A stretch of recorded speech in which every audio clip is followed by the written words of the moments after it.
चरण सरोजं सान्द्रनीलाम्बुदारं योगननिहितपाणि मण्डलमण्डलम् सर्वकुलश्रीमाला कन्धरं कण्डनेत्रं सदैधवलहासं विठ्ठलं चिन्तयामि पांडुरंगा करू प्रथम नमन विसर्वी चरण संतांची त्यांच्या कृपादाने पतीचा विस्तारो बाबाजी सद्गुरुदास तुका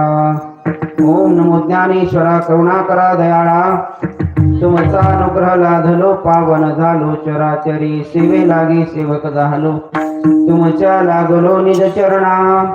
अहो स्वामी तुकया देवा यावरी न करावा अवेर नदी गौतमीचे तटी जन्म झाला आदि ब्रह्म वेदांत तपे पूर्ण केला दिली भेट देवे आले पंढरीला नमस्कार माझा सद्गुरु नगद नारायणाला कृष्णाय वासुदेवाय हरये परमात्मने प्रणत क्लेशनाशाय गोविंदाय नमो नमः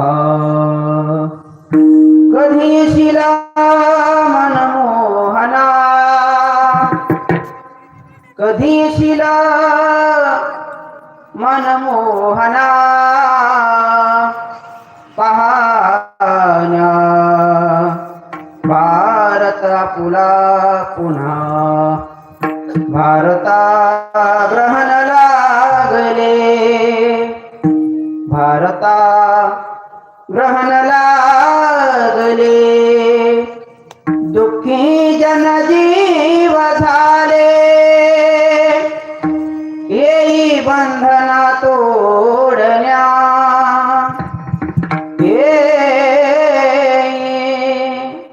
बंधना तोडण्या पाहण्या भारत पुला पुन्हा रायगडी मंदिरी वसे माझा राया चरणासी अर्पितो जन्मही काया जगदीश्वराची जोडली जाची ख्याती प्रथम वंदितो मी तुम्हा शिव छत्रपती आइये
धन्यवाद सांगायची गरज नाही काय काय टाळ्या वाजा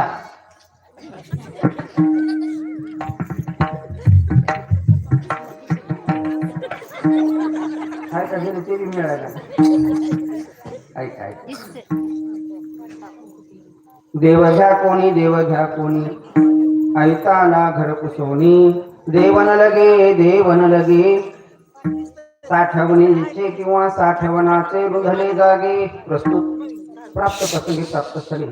कीर्तन रूपी सेवेकरता गाऊन दाखवलेला अभंग हिंदवी स्वराज्य संस्थापक छत्रपती शिवाजी महाराज यांचे धर्मगुरू अर्थात वैराग्य राग रसिक